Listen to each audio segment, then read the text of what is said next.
Hello friends, GK गौर education पर आप सभी का स्वागत है। तो फाइनली भारत के नए उपराष्ट्रपति को चुन लिया गया है। जगदीप धनखड़ के इस्तीफे के बाद से ही यह पद काफ़ी सुर्खियों में रहा था। तो आज के क्लास में हम इस टॉपिक से रिलेटेड टॉप 60 जीके के क्वेश्चन डिस्कस करेंगे, जो कि आपकी परीक्षा के लिहाज से इंपॉर्टेंट रहेंगे। तो प्रत्येक क्वेश्चन को ध्यान से देखिए। पहला क्वेश्चन है, भारत के नए अथवा 15वें उपराष्ट्रपति कौन चुने गए हैं? तो भारत के नए उपराष्ट्रपति चुने गए हैं सीपी राधाकृष्णन। ठीक है, तो यही है सीपी राधाकृष्णन, जो कि भारत के नए उपराष्ट्रपति यानी वाइस प्रेसिडेंट ऑफ इंडिया चुने गए हैं। ठीक है, और ये कौन से नंबर के उपराष्ट्रपति बने हैं? 15वें नंबर के। चलिए अगला क्वेश्चन है, सीपी राधाकृष्णन भारत के उपराष्ट्रपति बनने से पहले किस राज्य के राज्यपाल थे यानी गवर्नर थे? तो ये महाराष्ट्र के गवर्नर थे। ठीक है, और अभी ये भारत के 15वें नंबर के उपराष्ट्रपति बन गए हैं। और भी राज्यों के ये गवर्नर रह चुके थे, आगे हम वीडियो में जानेंगे। नेक्स्ट, सीपी राधाकृष्णन निम्न में से किस राज्य के राज्यपाल अथवा उपराज्यपाल नहीं रहे हैं? क्या पूछ रहा है? नहीं रहे हैं। तो ये झारखंड के राज्यपाल रह चुके हैं, तेलंगाना के भी राज्यपाल रह चुके हैं, पुडुचेरी के उपराज्यपाल रह चुके हैं, बिहार के राज्यपाल या फिर उपराज्यपाल ये नहीं थे। तो इस क्वेश्चन का राइट आंसर हो जाएगा ऑप्शन नंबर डी। ठीक है, तो ध्यान रखिए, सीपी राधाकृष्णन जो कि अब भारत के उपराष्ट्रपति हैं, ये झारखंड, तेलंगाना, महाराष्ट्र के राज्यपाल रहे और पुडुचेरी के उपराज्यपाल रहे थे। चलिए अगला क्वेश्चन, भारत के नए उपराष्ट्रपति सीपी राधाकृष्णन किस राज्य के रहने वाले हैं? तो ये मूल रूप से तमिलनाडु के रहने वाले हैं सीपी राधाकृष्णन। अगला क्वेश्चन, सीपी राधाकृष्णन का जन्म कब हुआ था? तो देखिए, इनका जन्म हुआ था 20 अक्टूबर 1957 को। ठीक है, तमिलनाडु में। Option B right answer. चलिए अगला क्वेश्चन, भारत में उपराष्ट्रपति का पद खाली होने पर डैश दिनों के भीतर चुनाव कराना जरूरी होता है? देखिए, जगदीप धनखड़ ने 21 जुलाई 2025 को अपने पद से इस्तीफा दे दिया, तो उपराष्ट्रपति का पद खाली हो गया। तो उपराष्ट्रपति का पद खाली होते ही कितने दिनों के भीतर चुनाव कराना जरूरी होता है? 60 दिनों के भीतर। ठीक है, ऑप्शन बी राइट आंसर है।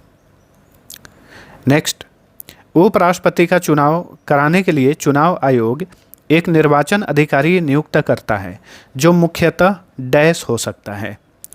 तो देखिए, चुनाव आयोग जो है उपराष्ट्रपति का चुनाव कराता है, इसके लिए वो एक निर्वाचन अधिकारी नियुक्त करता है। और ये निर्वाचन अधिकारी कौन होते हैं? तो आमतौर पर ये निर्वाचन अधिकारी लोकसभा या फिर राज्यसभा के महासचिव होते हैं। ठीक है, इस बार राज्यसभा के महासचिव प्रमोद चंद्र मोदी को उपराष्ट्रपति के चुनाव के लिए निर्वाचन अधिकारी नियुक्त किया गया था। तो इस बात को याद रखिए।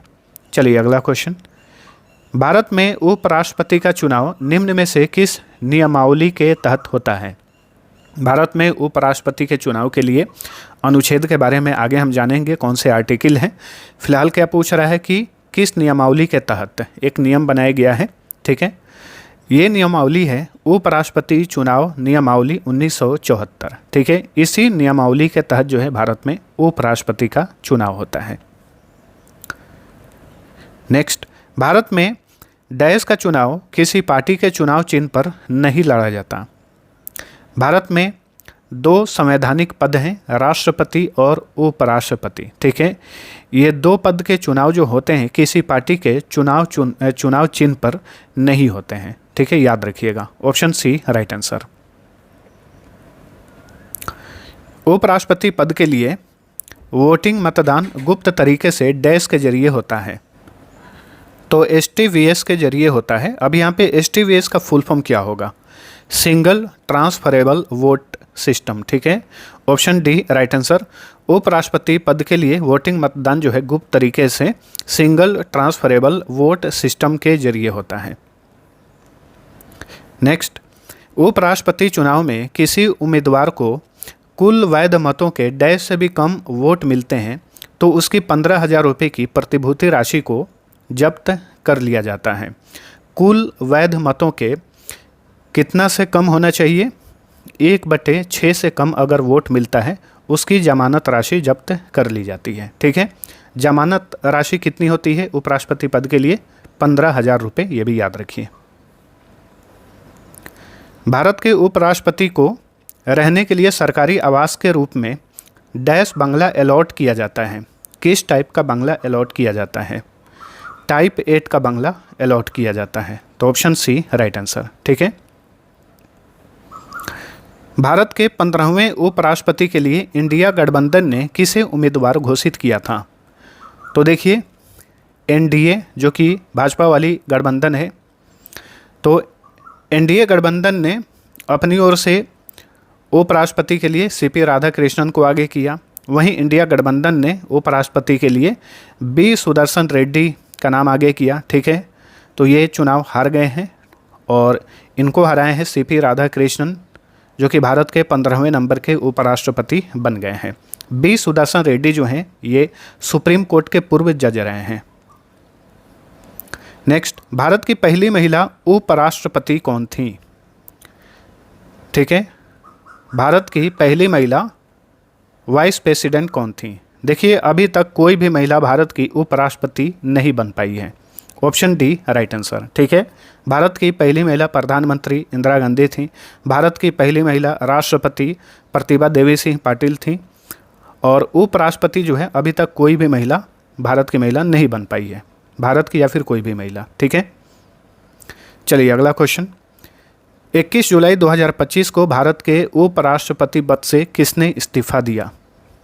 तो जगदीप धनखड़ ने अपने पद से स्वास्थ्य कारणों का हवाला देते हुए इन्होंने इस्तीफा दिया। तो ऑप्शन बी राइट आंसर। चलिए अगला क्वेश्चन। भारत का उपराष्ट्रपति किस अनुच्छेद के तहत इस्तीफा दे सकता है? तो जगदीप धनखड़ ने अपने पद से इस्तीफा दिया, इसलिए ये क्वेश्चन इंपॉर्टेंट बनेगा कि किस आर्टिकल के तहत भारत का उपराष्ट्रपति इस्तीफा दे सकता है।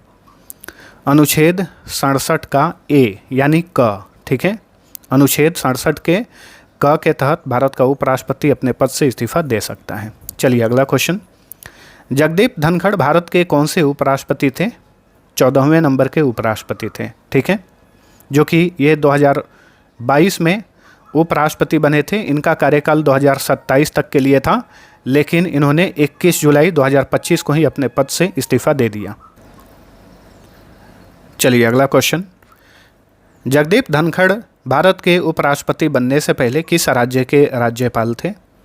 तो ये पश्चिम बंगाल के राज्यपाल थे। और अभी देखिए, सीपी राधाकृष्णन उपराष्ट्रपति बनने से पहले ये महाराष्ट्र के राज्यपाल थे। नेक्स्ट, भारत के उपराष्ट्रपति पद से इस्तीफा देने वाले पहले व्यक्ति कौन थे?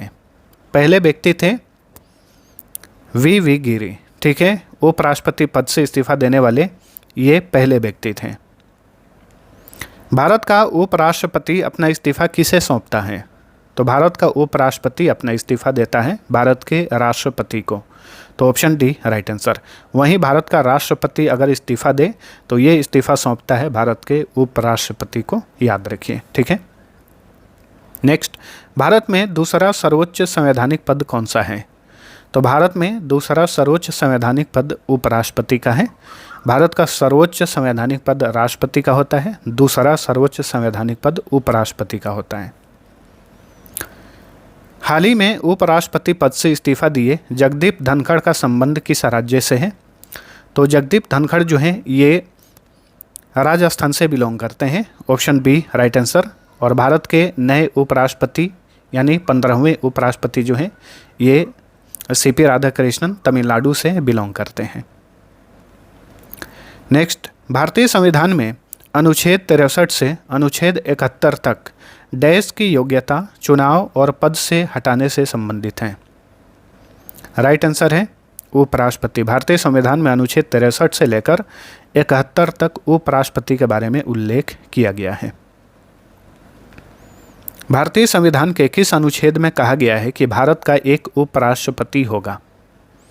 अनुच्छेद 63 से लेकर अनुच्छेद 71 तक जिक्र है, लेकिन ये जो वाक्य लिखा गया है भारत का एक उपराष्ट्रपति होगा, ये किस अनुच्छेद में लिखा गया है?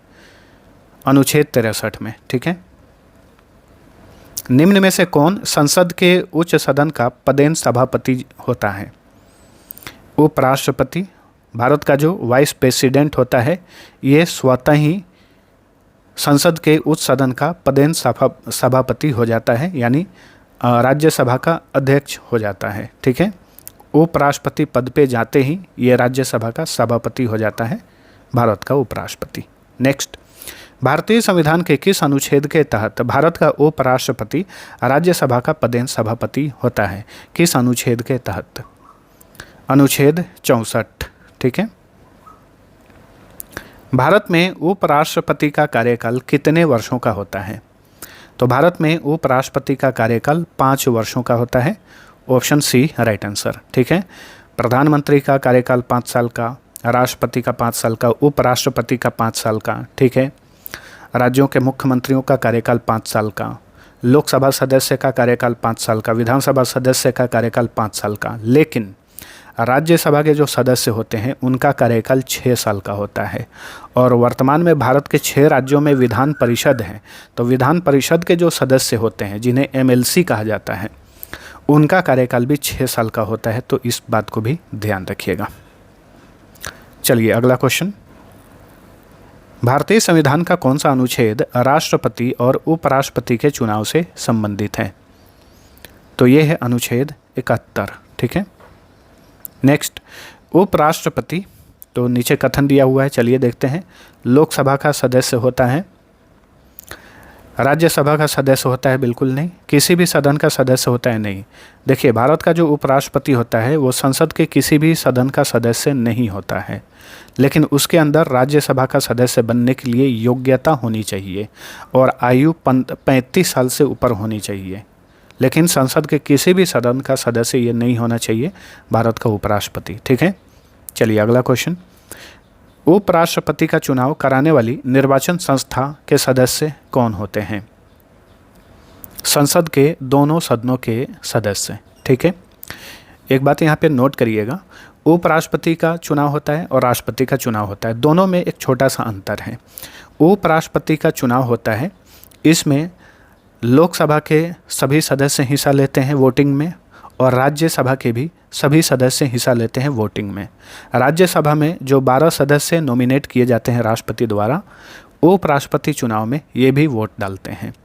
वहीं जब भी राष्ट्रपति का चुनाव होता है तो लोकसभा के सदस्य तो वोटिंग करते ही हैं, साथ साथ में राज्यसभा में जो सदस्य चुन कर आते हैं वो वोट करते हैं, और जो नॉमिनेट किए जाते हैं राज्यसभा में वो राष्ट्रपति के चुनाव में वोटिंग नहीं करते हैं, इस बात को याद रखिएगा। और राष्ट्रपति के चुनाव में एक और वोटिंग करता है, कौन? राज्यों के विधानसभा के जो सदस्य होते हैं वो भी वोटिंग करते हैं। चलिए अगला क्वेश्चन, भारत के उपराष्ट्रपति पद के निर्वाचन हेतु उम्मीदवार की अधिकतम आयु कितनी होती है? अधिकतम आयु के लिए कोई भी प्रावधान नहीं है, कोई भी सीमा नहीं है। ठीक है, तो ऑप्शन डी राइट आंसर हो जाएगा। भारत के उपराष्ट्रपति का निर्वाचन कैसे होता है? अप्रत्यक्ष रूप से। अप्रत्यक्ष मतलब जनता इन्हें डायरेक्ट नहीं चुनती है, जनता जिस प्रतिनिधि को चुनते हैं वो चुनते हैं उपराष्ट्रपति को। ठीक है, यानी अप्रत्यक्ष रूप से उपराष्ट्रपति और राष्ट्रपति का चुनाव होता है। उपराष्ट्रपति पद के निर्वाचन हेतु कौन सी पद्धति अपनाई जाती है? इस पद्धति का नाम है समानुपातिक प्रतिनिधित्व एवं एकल संक्रमणीय पद्धति। याद रखिएगा, इसी पद्धति के तहत भारत में राष्ट्रपति और उपराष्ट्रपति का चुनाव होता है। उपराष्ट्रपति पद के उम्मीदवार के नामांकन को निर्वाचक मंडल के कम से कम कितने सदस्यों के द्वारा प्रस्तावित करना आवश्यक है? कम से कम 20 सदस्यों के द्वारा प्रस्तावित करना आवश्यक है। चलिए अगला क्वेश्चन, नामांकन के समय उपराष्ट्रपति पद के उम्मीदवार को जमानत के तौर पर कितना रुपया जमा करना पड़ता है? जमानत के तौर पर 15,000 रुपये जमा करना पड़ता है। ठीक है, वहीं अगर कुल वैध मतों का 1/6 भाग भी अगर वोट नहीं मिलता है तो ये जमानत राशि जब्त कर ली जाती है। नेक्स्ट, कोई व्यक्ति अधिकतम कितनी बार भारत का उपराष्ट्रपति बन सकता है? कितनी भी बार, कोई भी इसकी सीमा नहीं है। ठीक है, उपराष्ट्रपति को पद व गोपनीयता की शपथ कौन दिलाता है? तो उपराष्ट्रपति को पद की शपथ भारत के राष्ट्रपति दिलाते हैं। वहीं भारत के राष्ट्रपति को पद की शपथ कौन दिलाता है? भारत का मुख्य न्यायाधीश। ये भी आपको ध्यान रखना है। चलिए अगला क्वेश्चन, उपराष्ट्रपति को राज्यसभा के सभापति के रूप में अन्य भत्तों के अलावा कितना वेतन प्राप्त होता है? इसका राइट आंसर है 4 लाख रुपया। भारत के उपराष्ट्रपति को राज्यसभा के सभापति के रूप में अन्य भत्तों के अलावा 4 लाख रुपये प्रति माह वेतन प्राप्त होता है। उपराष्ट्रपति को निम्नलिखित में से किसके समतुल्य वेतन मिलता है? लोकसभा अध्यक्ष के समतुल्य। ठीक है, वर्तमान में लोकसभा अध्यक्ष कौन है? तो लोकसभा अध्यक्ष हैं ओम बिरला, और राज्यसभा के अध्यक्ष कौन बन गए हैं? सीपी राधाकृष्णन। नेक्स्ट, भारत के उपराष्ट्रपति को 4 लाख रुपए प्रति माह वेतन मिलता है, उन्हें निम्न में से किसके समान भत्ता मिलता है? भत्ता पूछ रहा है, तो राइट आंसर होगा ऑप्शन बी, संसद के जो सदस्य होते हैं उन्हीं के इतना इन्हें भी भत्ता मिलता है। उपराष्ट्रपति को उसका कार्यकाल की समाप्ति के पूर्व पद से हटाने का अधिकार किसको है? तो महाभियोग चलाकर इन्हें पद से हटाया जा सकता है संसद द्वारा। ठीक है, भारत के राष्ट्रपति के मृत्यु के बाद तत्काल रूप से राष्ट्रपति का कार्यभार कौन ग्रहण करता है? यानी भारत के राष्ट्रपति की अगर आकस्मिक निधन हो जाता है तो जो उपराष्ट्रपति होता है वो राष्ट्रपति का कार्यभार ग्रहण करता है, यानी एक्टिंग प्रेसिडेंट के रूप में काम करना शुरू कर देता है। तो ऑप्शन सी राइट आंसर। राष्ट्रपति की मृत्यु पर जब उपराष्ट्रपति राष्ट्रपति का पद ग्रहण करता है तो चलिए सभी कथनों को पढ़ते हैं। देखिए, इसमें राइट आंसर हो जाएगा ऑप्शन बी, अधिकतम 6 माह तक पद पर आसीन रहता है। यानी राष्ट्रपति की मृत्यु होती है तो उपराष्ट्रपति तुरंत एक्टिंग प्रेसिडेंट बन जाएगा और ये अधिकतम 6 माह तक ही ये पद पे रहेगा, उससे पहले राष्ट्रपति का चुनाव कराना जरूरी होता है। नेक्स्ट, उपराष्ट्रपति का पद धारण करने हेतु न्यूनतम उम्र सीमा क्या है? न्यूनतम उम्र सीमा 35 साल है। ठीक है, option A right answer. Next, उपराष्ट्रपति अपने मत का प्रयोग कब करता है? तो मतों के बराबर रहने की स्थिति में उपराष्ट्रपति अपने मत का प्रयोग कर सकता है। निम्न में से कौन राष्ट्रपति के चुनाव में तो मतदान नहीं करते परंतु उपराष्ट्रपति के चुनाव में मतदान करते हैं? तो इसका राइट आंसर हो जाएगा संसद के मनोनीत सदस्य। ठीक है, संसद के जो मनोनीत सदस्य होते हैं, राज्यसभा में 12 सदस्यों को नॉमिनेट किया जाता है, मनोनीत किया जाता है राष्ट्रपति द्वारा, तो ये उपराष्ट्रपति के चुनाव में मतदान कर सकते हैं लेकिन राष्ट्रपति के चुनाव में मतदान नहीं कर सकते हैं। भारत के उपराष्ट्रपति को पदच्युत करने का यानी पद से हटाने का संकल्प निम्नलिखित में से कहाँ प्रस्तावित किया जा सकता है? तो केवल राज्यसभा में। ठीक है, तो option C right answer. Bharat के प्रथम उपराष्ट्रपति कौन थे? तो भारत के प्रथम उपराष्ट्रपति थे doctor Sarvepalli Radhakrishnan. Option D right answer है। ये 1952 से लेकर 1962 तक भारत के प्रथम उपराष्ट्रपति रहे थे। ठीक है, उसके बाद ये आगे चलकर भारत के दूसरे नंबर के राष्ट्रपति भी बने। कब से कब तक? 1962 से लेकर 1967 तक। और इन्हीं के जन्म दिवस के अवसर पर हर साल 5 सितंबर को शिक्षक दिवस यानी टीचर्स डे मनाया जाता है। किसने 2 पूर्ण अवधियों के लिए भारत के उपराष्ट्रपति का पद संभाला था? तो ये थे डॉक्टर सर्वपल्ली राधाकृष्णन और मोहम्मद हामिद अंसारी। ठीक है, उपर्युक्त ए और बी दोनों। सर्वपल्ली राधाकृष्णन लगातार 2 बार उपराष्ट्रपति रहे, 1952 से लेकर 1962 तक। वहीं मोहम्मद हामिद अंसारी ये भी लगातार 2 बार उपराष्ट्रपति रहे भारत के, 2007 से लेकर 2017 तक। किस एकमात्र उपराष्ट्रपति की मृत्यु पद पर आसीन रहते हुए हुई थी? तो ये थे कृष्णकांत जो कि 1997 से लेकर 2002 तक ये भारत के 10वें नंबर के उपराष्ट्रपति रहे थे और पद पे रहते हुए इनका निधन हुआ था। निम्नलिखित में से कौन सर्वाधिक समय तक उपराष्ट्रपति पद पर आसीन रहे? तो यही मोहम्मद हामिद अंसारी और डॉक्टर सर्वपल्ली राधाकृष्णन, ठीक है। इन दोनों ने अपना दोनों टर्म पूरा किया था। मोहम्मद हामिद अंसारी ये भारत के 12वें नंबर के उपराष्ट्रपति थे और सर्वपल्ली राधाकृष्णन भारत के प्रथम उपराष्ट्रपति थे। निम्नलिखित में से कौन सबसे कम समय तक उपराष्ट्रपति पद पर आसीन रहे? वीवी गिरी, ठीक है।